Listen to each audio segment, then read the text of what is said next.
Shalom a todos. Uy, perdón.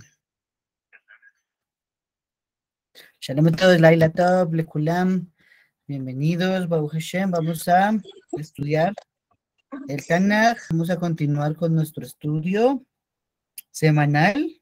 Damos gracias a Hashem, primero que todo, por permitirnos estar acá. Y vamos a dedicar este estudio de la Torá para la Refuah Shelema, para sanidad completa y perfecta de Bruno Pérez, hijo de Ilse, que Akadosh Baruj Hu le dé Refuah de Nefesh, Refuah de Guf, junto con todos los demás enfermos de Am Israel. Bueno, mis amigos, bienvenidos. Rápidamente vamos a recordar que la semana pasada estuvimos estudiando referente a la guerra que suscitó contra el pueblo de Gabaón, toda vez que Gabaón actuó con astucia, y al actuar con astucia se pudieron convertir al judaísmo, diciendo que venían de una tierra lejana, que venían por amor al Dios de Israel. Y bueno, Yehoshua, tanto él como los Kohanim, como el Sanedrín, nadie consultó a Hashem si se podía hacer una alianza con ellos. Se hizo un pacto de por medio con el nombre de Akadosh Baruj Hu, y por lo tanto, ese pacto nunca se podía deshacer. Sin embargo, pues cuando se dieron cuenta de que en realidad no eran forasteros, sino eran habitantes mismos de la tierra de Eretz Israel, entonces, ¿qué sucedió? Que por orden de Yehoshua y por inspiración divina, ellos fueron designados como aguateros y leñadores de Am Israel para cuando estuviera el Bet HaMikdash de pie.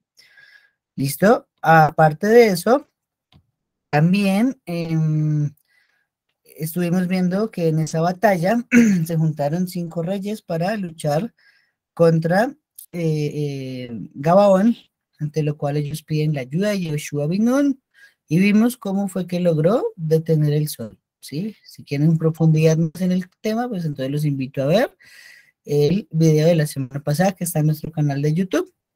Les envié el canal en el grupo para que lo compartan y así podamos llegar a más personas para que, pues, Rad Hashem, las demás personas también estudien el canal. Muy bien, entonces hoy nos vamos a adentrar en el capítulo 12 y desde allí empezamos nuestro estudio en el Tanaj el día de hoy. ¿Listo? Entonces el capítulo 12 nos inicia diciendo un recordatorio, primero que todo, de los territorios conquistados al otro lado del Jardín. ¿Sí? Esto se hizo todavía en la vida de Moshe Rabbeinu. ¿Listo? Moshe Rabbeinu mismo, él salió y guerreó contra Sihón y contra Og, y esos territorios se tomaron y se entregaron, como ya sabemos, a Rubén, Gad y la tribu de Menashe. Me voy a permitir compartirles algunas imágenes en un momento para que aprendamos un poquito más de de estos territorios conquistados. Un segundo nomás, por favor. Y ya se los comparto. Aquí está. Listo. Listo. Entonces, en pantalla, nosotros estamos viendo, listo, el territorio de Eretz Israel. Listo, ese territorio es el que se conquistó, importante, como lo hemos mencionado en anteriores estudios. Este territorio en su totalidad no lo conquistó Yehoshua. Listo, se hizo una conquista, algunos territorios en vida de Yehoshua, y el resto fue en vida de los jueces. En vida del siguiente libro que estudiaremos del Tanaj, pues Rashi en unas semanas. Entonces, allí fue cuando ya se habían designado durante la vida de Joshua, pero se poseyeron durante el gobierno de los jueces. No alcanzó el tiempo para hacer toda la posesión de la tierra de Eretz Israel. Entonces, aquí a este lado donde estoy moviendo el mouse, estos 3 territorios donde dice Rubén y Gad y Menashe, que es la media tribu de Menashe, entonces nos empieza recordando el capítulo 12 de Yehoshua, que ya Moshe Rabbeinu había hecho la repartición de ese territorio. ¿Listo? Les quiero hacer una pregunta, y es, si alguien lo sabe, Hashem, ¿Por qué el territorio de Menashe fue el que se partió en dos? ¿Por qué no fue el de ninguna otra tribu? ¿Quién quiere participar?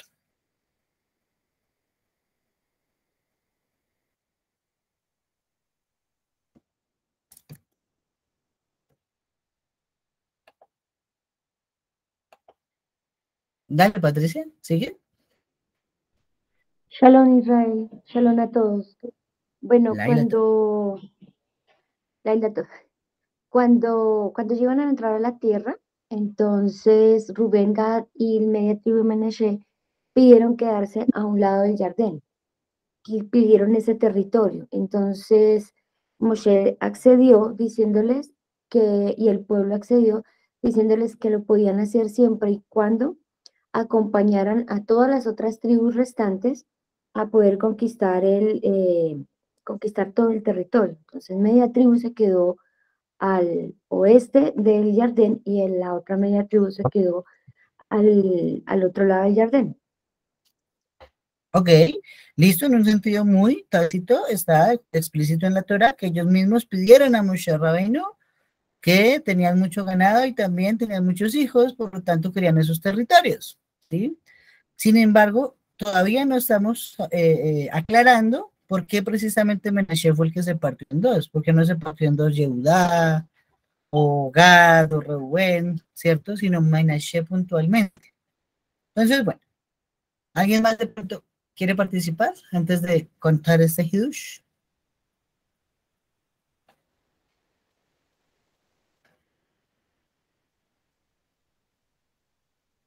Bueno, creo que no. Entonces, Hidush. En la Torah, en la Parashá, tiene que ser Miketz. Al final de esa Parashá, ¿cierto?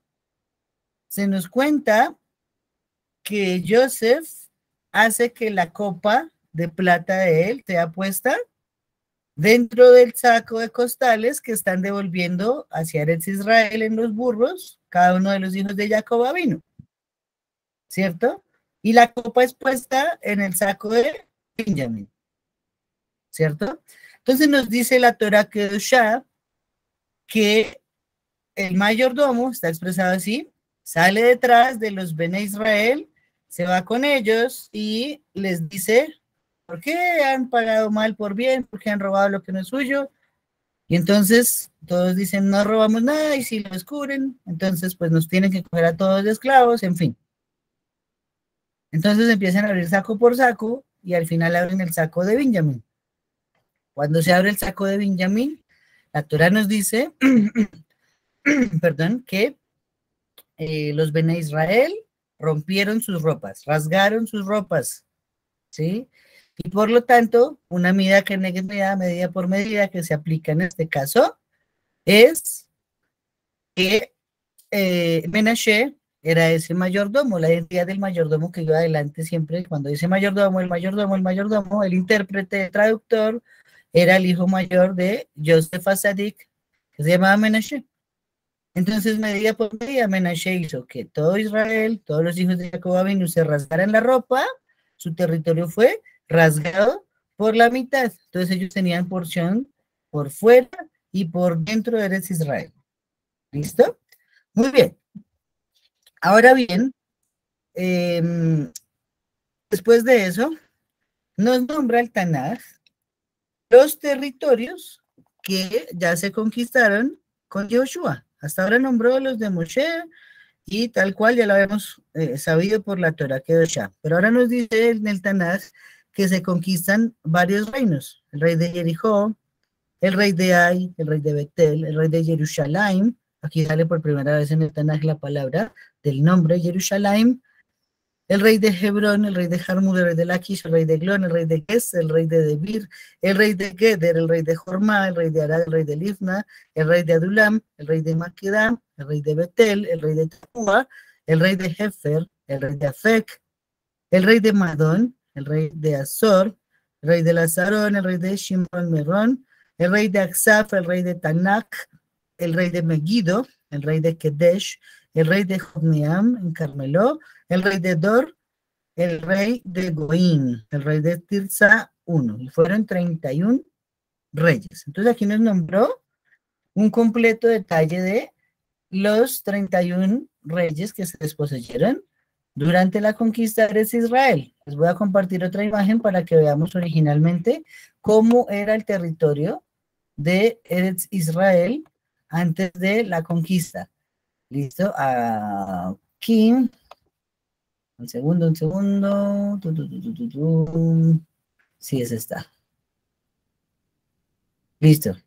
Aquí en la pantalla, entonces, les proyecto cómo estaba originalmente la tierra de Eretz Israel. ¿Listo? Los 7 reinos con 31 reyes que menciona todo el tiempo la Torá, ¿cierto? El reino de los amorreos, de los hititas, de los fericitas, de los jibías, de los girashis, de los amalequim, de los pelishtim. Esa era la distribución original que había al momento en que Joshua llega a tomar posesión de la tierra. ¿Listo? Los mapas, si quieren después los comparto en el grupo para que los puedan estudiar en su repaso y para que los guarden dentro de su material de estudio. Así estaba distribuida la tierra anterior a la conquista de Yehoshua. ¿Listo? Estuvimos viendo en el Pardes Torah de los días miércoles que estos territorios eran originalmente de Shem, hijo de Noach, pero los hijos de Cam los fueron poseyendo, los fueron poseyendo, los fueron poseyendo, hasta que llegó el momento de recuperarlos y fue con la mano de Yehoshua propiamente dicho. ¿Listo? Entonces, mostrado está, vamos a continuar.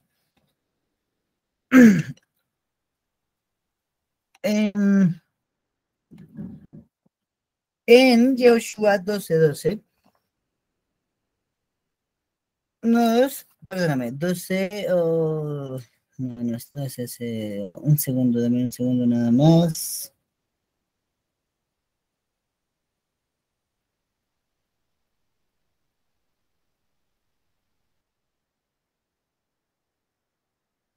Ya, ok. Listo. Durante el recorrido de todo el capítulo 12 que nos nombró los 31 reyes de Canaán, el Tanakh nos dice, perdón, la Gemara en Pesajim, capítulo 100, hoja 117a, nos dice que Am Israel, al momento de hacer esta conquista, a iniciar, a tomar los territorios, proclamó el comienzo del Salmo 115. ¿Listo? Este Salmo 115 hace parte de los salmos conocidos como el Alel. Los hacemos siempre en Rosh Hodesh y en algunas fiestas, ¿cierto? Este salmo empieza diciendo, Lolanu, Adonai Lolanu, que le shinjaten kabod al hazeja la miteja, la mayo meru agoyim, ayen Elohim Elohenu bashemaim, ejad Elohenu bashemaim, ejad yom pamaim, ¿cierto? ¿Qué dice ahí? No por nosotros, Hashem, no por nosotros, sino por tu gran nombre, para que las naciones no digan, ¿dónde está su Dios? Y para que no sean avergonzadas tus promesas, ¿cierto? Entonces, dicho esto, una gran lección de Musar que nos deja la Gemara es que muchas veces pedimos a Hashem algunas cosas y las pedimos basado en nuestros méritos, tal vez en los méritos de nuestros padres, o tal vez en cosas que todavía no hemos podido hacer, pero que podremos hacer más adelante, ¿cierto? Pero una manera de poder conmover a Kadosh Baruj Hu para que Él acceda a nuestros pedidos es recordarle que lo que queremos que Él nos otorgue no es por nosotros, sino es por su gran nombre. Para que las naciones no se burlen de Israel, para que las naciones no ridiculicen a los Yehudim, para que las naciones no hagan Hilul Hashem con nuestras acciones, sino que el nombre de Hashem sea exaltado en todo momento. Entonces, esa es una buena lección de Musar. Ahora bien, nos adentramos en el capítulo 13 del estudio del libro de Yehoshua. En el capítulo 13 inicia diciendo que Yehoshua era viejo y avanzado en años, ¿cierto? Pero todavía queda gran parte de la tierra por ser tomada en posesión. Entonces aquí está la prueba en el Tanaj de que no se conquistó todo el territorio que conocemos como Eretz Israel. ¿Listo? Les voy a presentar otra foto, otro mapa, para que veamos otra perspectiva de cómo debería ser el territorio real de Eretz Israel. ¿Listo? Según los límites que nos da la Torah que los dio acá Ferjú mismo, el territorio debería ser así de grande. ¿Sí? Sin embargo, ese no es el territorio que hubo ni en los días de Yehoshua, ni en los días de los reyes, ni todavía el día de hoy. ¿Sí? Estos territorios tendrán que conquistarse después a través del gobierno del rey Mashiach, seguramente. Quién sabe si diplomáticamente o si, como se hizo en la antigüedad, con una batalla. ¿Vieron? Pero este debería ser el territorio real ocupado en Eretz Israel según los límites que nos demarca la Torah. Ok, pero entonces nos dice que estás envejecido y entrado en años. Entonces recordemos que Yehoshua bin Nun vivió 110 años, tantos años como vivió también Yosef Azadik, el jefe de esa casa paterna. Yehoshua bin Nun descendía de Efraín, Efraín era descendiente de Yosef Azadik, vivieron la misma cantidad de años.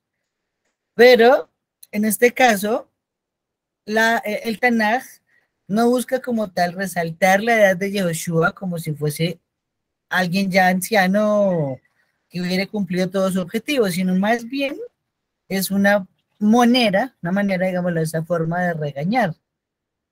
¿Por qué regañar? Entonces tenemos la comparativa entre Moshe y Yehoshua. Cuando Hashem le dice a Moshe, tienes que hacer esto y subir al monte y después de eso vas a morir, Moshe Rabbeinu subió inmediatamente.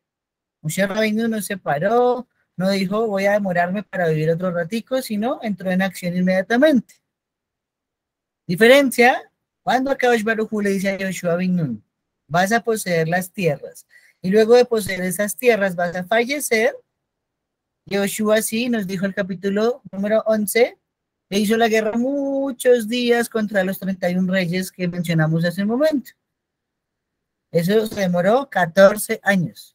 Durante 14 años Yoshua estuvo como el gobernante de Am Israel y demoró su tarea porque no quería en realidad era fallecer. Por lo tanto, entonces acá el contexto del Tanaj es que está tratando a Hashem de regañar a Yoshua por lo sucedido. Luego continuó diciendo que se adelante y tiene que hacer las suertes, tiene que echar suertes sobre la tierra como tal para entregar proporcionalmente a cada tribu de Israel, ¿cierto? Entonces a una tribu grande le tocaba un territorio mayor, a una tribu pequeña le tocaba un territorio menor, dependía de la cantidad de habitantes que tenía cada una de las tribus, la cantidad de la población. Muy bien, entonces en adelante, los siguientes capítulos nos van a empezar a hablar de esas suertes en las cuales se fue haciendo la entrega de los territorios conquistados. Entonces, como les dije, hubo territorios que se echaron la suerte desde antes, sin tenerlos poseídos, pero a la postre, desde los jueces, se conquistaron otros territorios y ahí sí se poseyeron totalmente. Nuevamente, en el capítulo 13 estamos todavía, otra vez hace una remembranza a Yehoshua referente a la entrega de los territorios al otro lado del Jardín, que entregó Moshe Rabbeinu a las 2 tribus y media antes de morir. Y nos cuenta, entonces empieza a nombrar algunas ciudades como tal, ¿cierto? Los pueblos que se poseyeron a ese lado del Jardín, espero les cambió el mapa para mostrárselos otra vez. El otro mapa, el de la tierra de las 2 tribus y media, para que entiendan un poquito. Esta, ya te doy la palabra.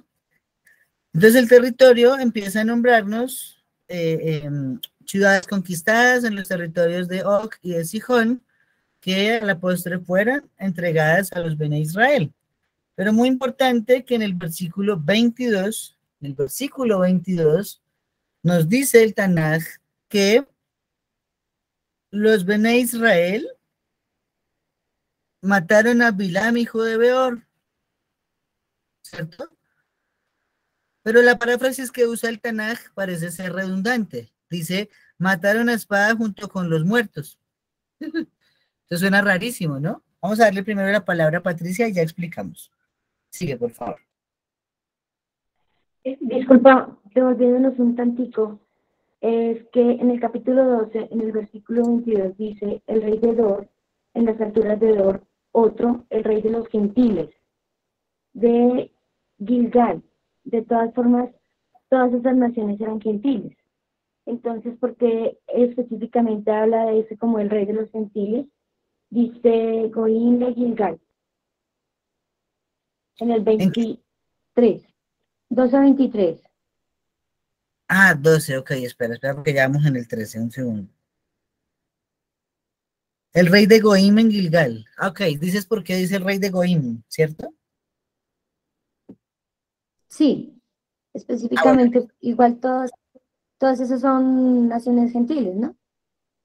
Sí, lo que sucede es lo siguiente, eso lo estudiamos el miércoles pasado en el Par de Estorá. Estuvimos hablando de una guerra civil que hubo, la Primera Guerra Mundial la llamé yo en el estudio del Par de Estorá la semana pasada.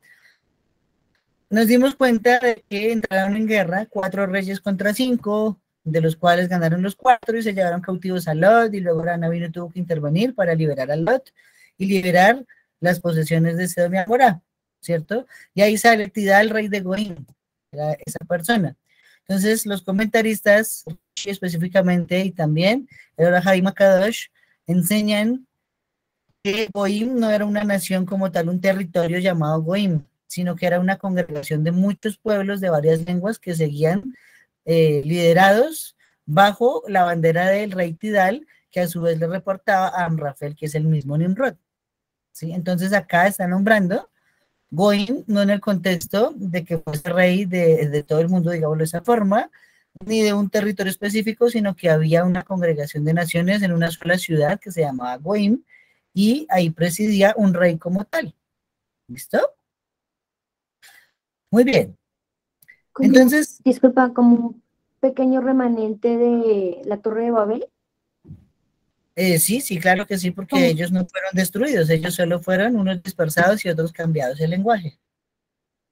ok, Entonces ellos gracias. seguían todavía habitando la tierra de Eretz Israel.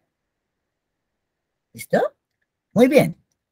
Entonces ahora sí, hay una paráfrasis interesante, ¿no? Mataron a Bilam, el hijo de Beor, a espada junto con los que fueron muertos. Eso parece ser redundante, ¿no? Entonces, bueno, la Gemara nos enseña lo siguiente. Primero, ¿por qué nombran a Bilam allí, no? Eso sale también en la parasha Pinjas. Nos dice que Pinjas salió a la guerra y se encontró con Bilam, pero Bilam, ¿qué estaba haciendo ahí si ya había sido despedido y le dieron igual todas las riquezas que pidió? Resulta que aprendemos en la Gemara Masejet Sanedrin, página 106, que Bilam regresó después de todo ello a donde Balak y le dio el consejo de enviar a las mujeres midianitas a hacer será levatalá con a Israel, que ellos hicieran será levatalá y también entraran dentro de la adoración a Baal peor, ¿cierto? Entonces, en ese orden de ideas, sabemos y nos enseña el Midrash que la adoración a Baal peor era hacer las necesidades fisiológicas delante de la estatua de ese ídolo. Esa es la manera de adorar a ese ídolo. Por lo tanto, aunque parecía para Israel que eso no era una adoración, igual que yo, por ignorancia entre una vera y la más severa grave que existe, que es la idolatría, la boda de Sará. Entonces el consejo de Bilam funcionó porque al final la Torah nos menciona que murieron 24,000 del pueblo, ¿cierto? La mayoría de la tribu de Shimón. Y entonces, a partir de eso, es que Pinjas decide salir a la guerra, va vestido con las prendas del Kohen Gadol, lleva el Arona Kodesh, lleva la placa del Sitz, y nos cuenta allí entonces la Gemara, que Bilam usaba magia con su ejército. Entonces él podía hacer que todos volaran, y de esa forma atacaban como cayendo del cielo y le ganaban a sus enemigos. Así que cuando sale Pinjas al campo de batalla, lleva el Sitz, ¿cierto? La vincha que iba en la frente del Kohen Gadol que decía Kadosh la Adonai, consagrada para Hashem. El poder de Bilam quedó reducido cuando Pinjas estiró esa vincha. Cuando estiró el Sitz, se cayeron todos de remate Se dieron contra la tierra y fue mucho más fácil la derrota. Fue uno de los milagros que obró a Kadosh Baruj Hu en esa batalla. Sin embargo, a Bilam se capturó con vida. ¿Listo? Bilam fue llevado al campamento de Eretz Israel, ¿cierto? Y por lo tanto, se le aplicó, dice Rab en la Gemara, las 4 penas capitales al tiempo. Imaginémonos que el escarmiento que tomó fue, nadie sabía cómo se mataba a alguien sino por sequilá. Hasta ahora la Torah nos había nombrado solo al leñador en Shabbat y el que dijo el nombre de Sheba, el hijo del egipcio. Y los mataron ambos por sequilá, por apedreamiento.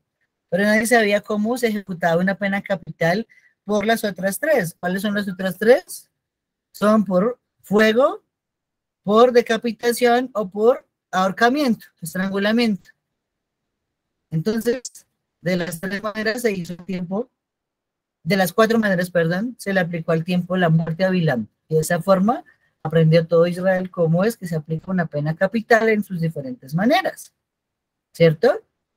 2 cosas más que resaltar sobre este momento. Estamos en un feedback de la Torah, ¿cierto? Y es que si bien Bilam fue un profeta, o fue considerado así, toda vez que a Kadosh Baruj Hu le dio espíritu de profecía, ¿cierto? Para que las naciones no dijeran que no fueron tzadikim como Israel porque no tuvieron un profeta como Moshe, pues a Kadosh Baruj Hu les otorga a Bilam con espíritu de profecía igual al de Moshe, pero lo utiliza solo por su ego, no para beneficio de los demás. Entonces él termina siendo llamado al final un adivino. Por eso el versículo 22 nos dice el adivino. Ya no lo nombró el profeta, ni como se llamaba anteriormente en la Torá. Entonces no aprovechó su don. Y el segundo dato es, ¿qué edad creen ustedes que tenía Bilam cuando murió? Esa sería la pregunta. Cuando sucede todo esto dentro de la Torá. Digan un número, no importa, aventúrense.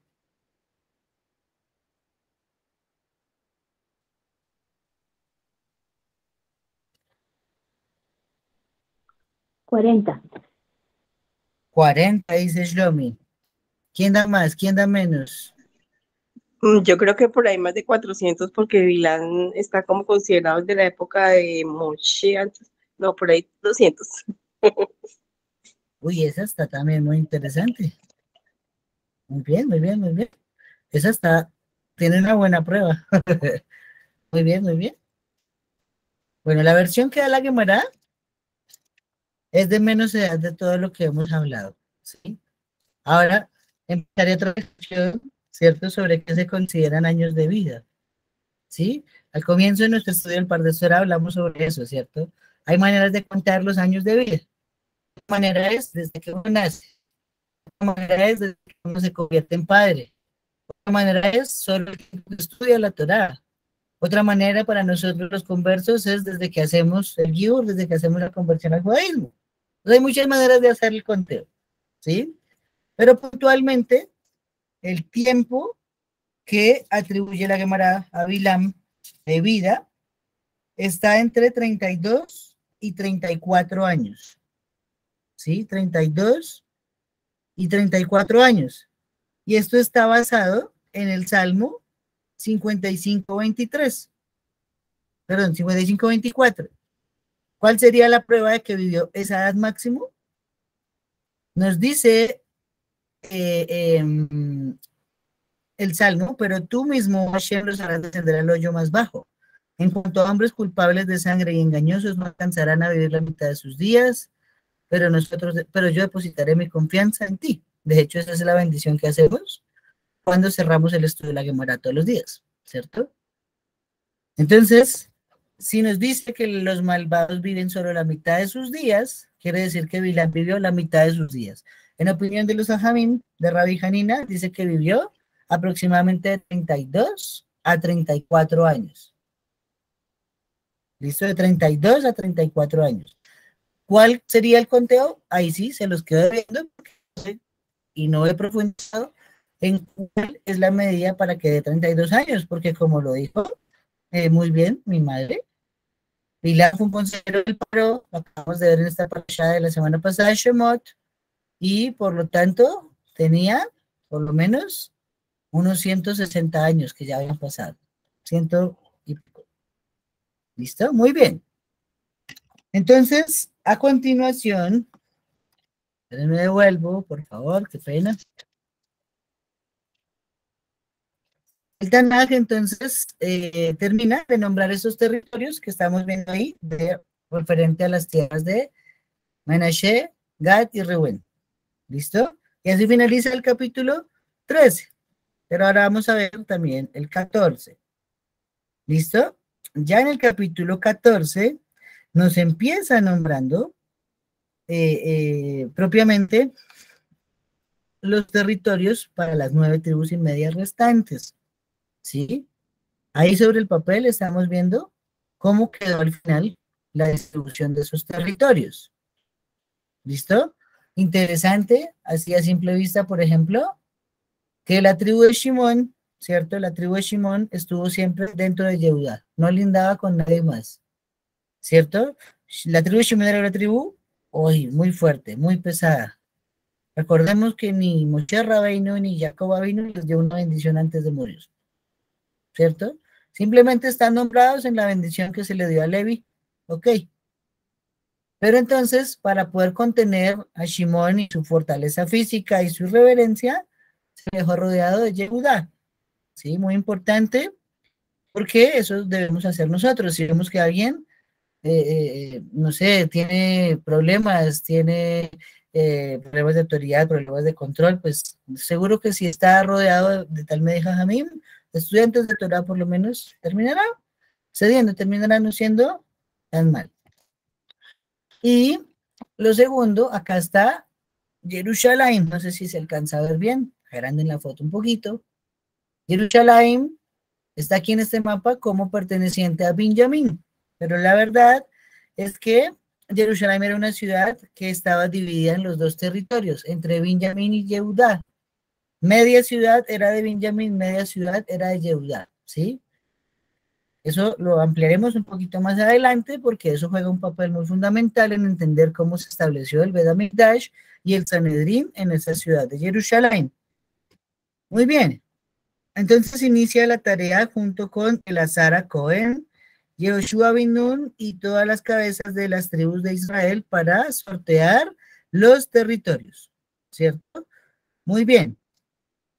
Y sin embargo, también los hijos de Jehudá van y le piden a Caleb, que era el jefe de esa tribu, que hiciera un pedido especial, ¿no? Recordemos que Caleb junto con Joshua fueron los dos únicos mayores de 20 años y menores de 60 que ingresaron en el Eretz Israel después de la salida de Misraim. Y Moshe Rabbeinu menciona que debido a eso ellos tendrían una porción especial de Eretz Israel. Ahora entonces le estaban pidiendo los pobladores de Yehuda a la cabeza de su tribu que se acuerde de esa promesa para que hable con Joshua y les sea asignado un buen terreno, ¿cierto? Y por lo tanto, entonces les entrega un territorio llamado Hebrón, ¿sí? Este territorio llamado Hebrón, aquí lo estoy señalando, está mencionado propiamente en el versículo 15 del capítulo 14, ¿cierto? Ese territorio de Hebrón es donde están enterrados los Abot, ¿sí? Allí están sepultados Abraham, Isaac y Jacob, nuestros padres, ahí queda la cueva Machpelah, y esa fue como el premio, digámoslo de esa forma, para Caleb.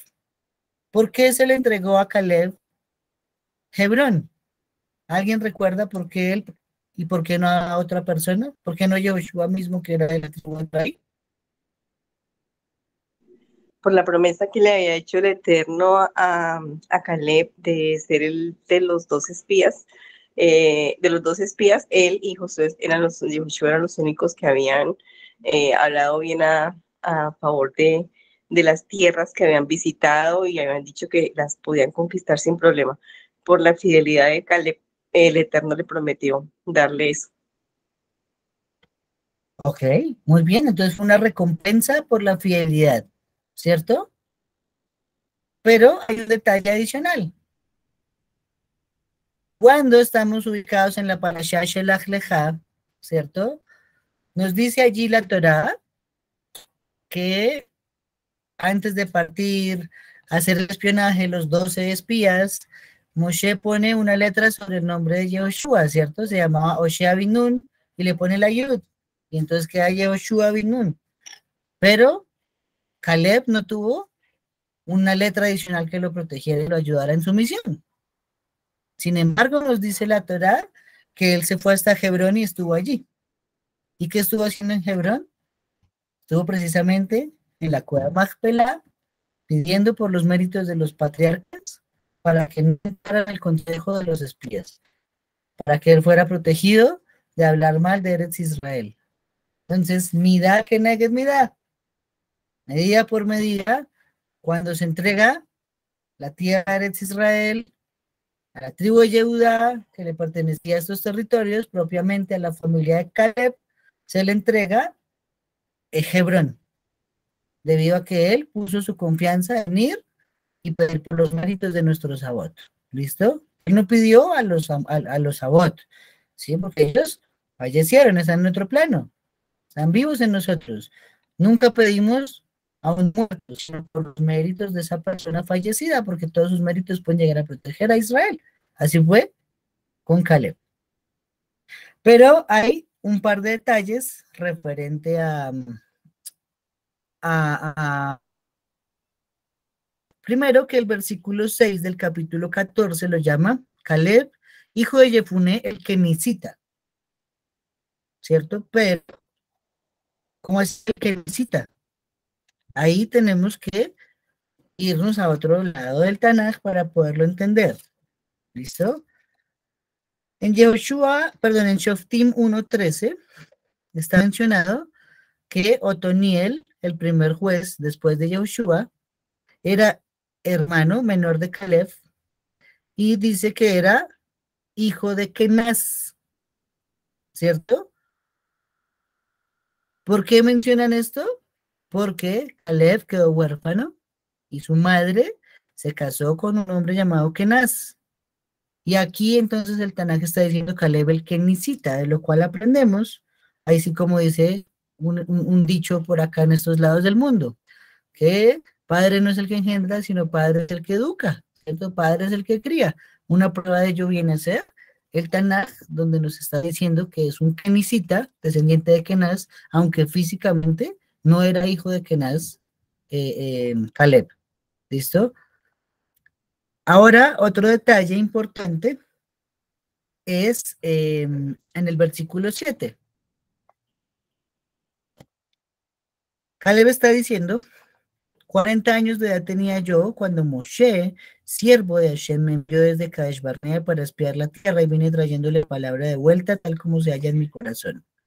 Entonces nombra una edad, 40 años, ¿cierto? Pero toca ponernos a ver, ¿no?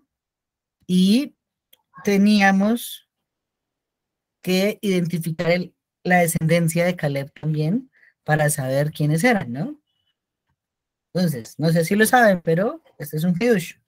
Para Sanedrín, página 69, nos enseña que Caleb, ¿cierto? Se casó con Miriam, la hermana de Moshe, ¿cierto? Hijo de ellos fue Hur. Ese es el mismo Hur que fue dejado a cargo junto con Aarón cuando Moshe Rabbeinu sube por las Lujot y es asesinado, y por eso al final Aarón tuvo que ceder un poco para la construcción del becerro de oro, ¿cierto? Nunca se volvió a mencionar el nombre de Hur, pero era hijo de Caleb. Y hijo de Hur era Uri, hijo de Uri era Betzalel. Betzalel, que fue el que hizo los Kelim del Mishkan, junto con Oholiab, ¿cierto? Pero la mayoría de todo lo hacía Betzalel, que era un muchacho apenas de 12 años cuando tuvo la tarea de hacer las cosas que estaban dentro del Mishkan. Entonces, démonos cuenta de algo muy interesante, ¿no? Si ustedes piensan, Caleb tenía 40 años cuando sale a hacer el espionaje, y eso fue en el segundo año de la salida de Mizraim, y ya había sido construido el Mishkan y era un niño de 12 años, el bisnieto de él. Eso quiere decir que en promedio ¿cierto? En promedio se reprodujeron cada 13 años, ¿sí? Es decir, Caleb tenía 13 años, fue papá. Hur tenía 13 años, fue papá. Betzalel tenía 13 años, fue papá. Y ahí llegó Betzalel. Y ya con Betzalel, entonces, se hacen los kelim, ¿sí? Esa es la base que tiene la Gemara para mencionar en algunos contextos, ¿cierto? Que un niño, ya desde los 8 o 9 años, puede llegar a engendrar, porque ya a esa edad su cuerpo empieza a desarrollar, eh, eh, em, a desarrollarse para poder engendrar. Su pene es capaz de expulsar líquido seminal fértil. ¿Listo? Vamos a darle la palabra a Shlomi. Sigue.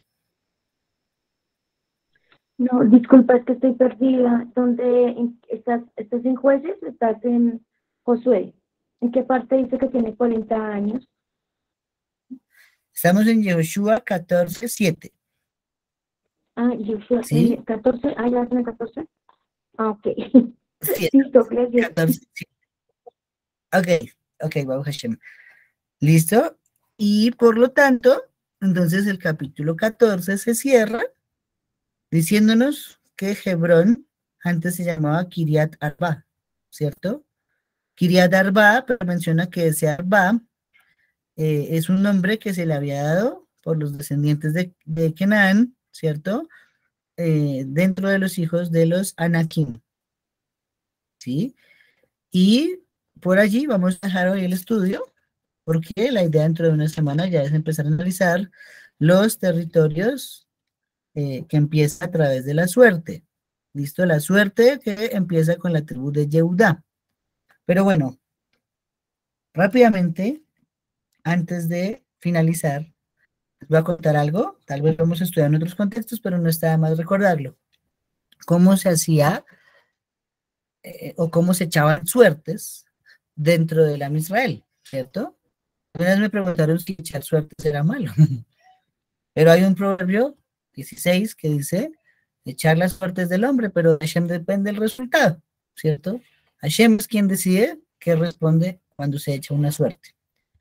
Entonces, la manera en que funcionaba es que era vital la menorá, ¿listo? La menorá era vital porque desde la menorá salían las luces que iluminaban el Hoshea Mishpat. Y desde allí, esas luces que se ponían en el pectoral del Cohen Gadol, entonces alumbraban ciertas letras y el Cohen Gadol tenía la tarea de descifrar qué decían esas letras. No salían ordenaditas, ¿no?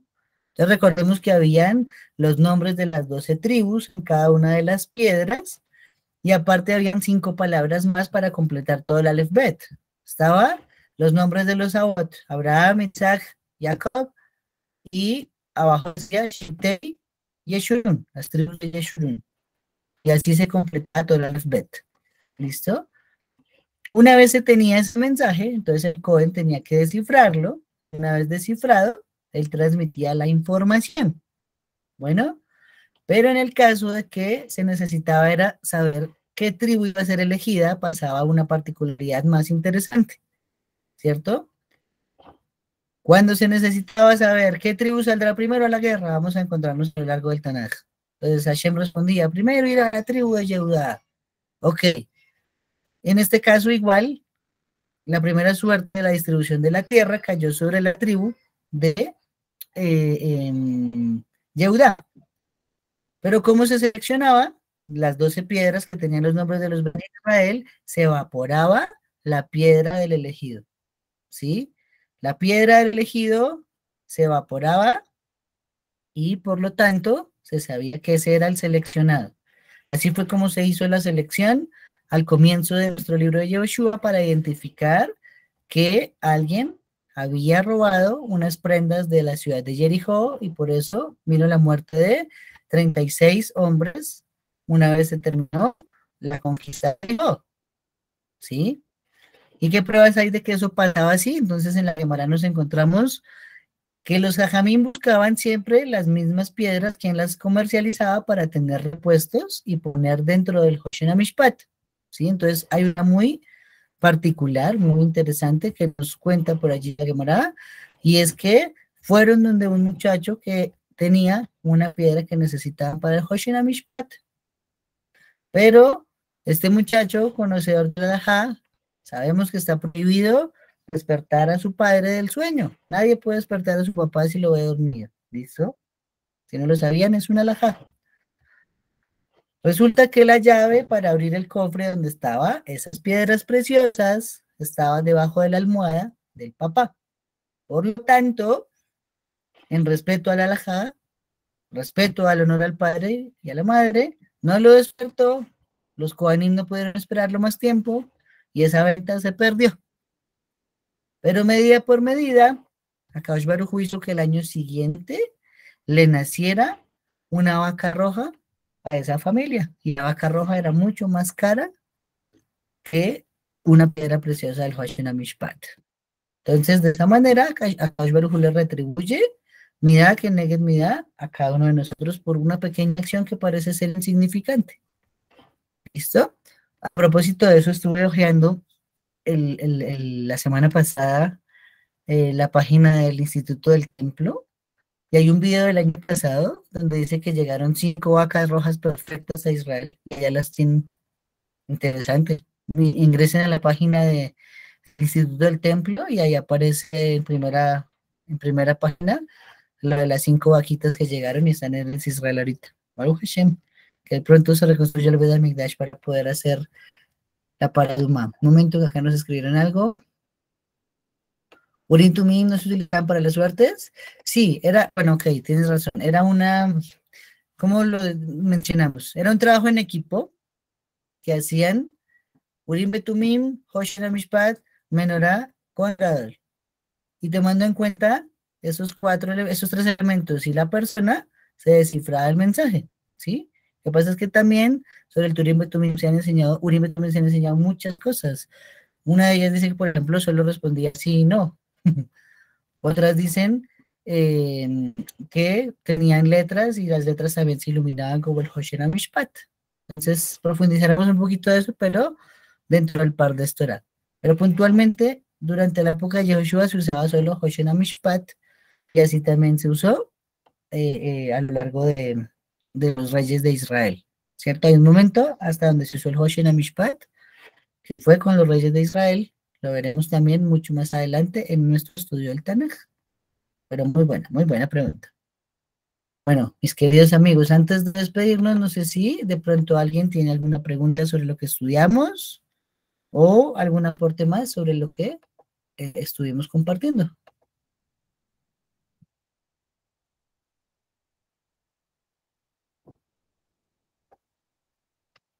Ninguno, Habibi, excelente tema, excelente mensaje también de ese tiempo que tuvo que estar Caleb también orando en Criada Macpelá y cómo viene la herencia de que Hashem Yitbaraj nos da a cada uno de nosotros, es justamente por ese anhelo y ese ahínco que manifestamos en sus mitzvot.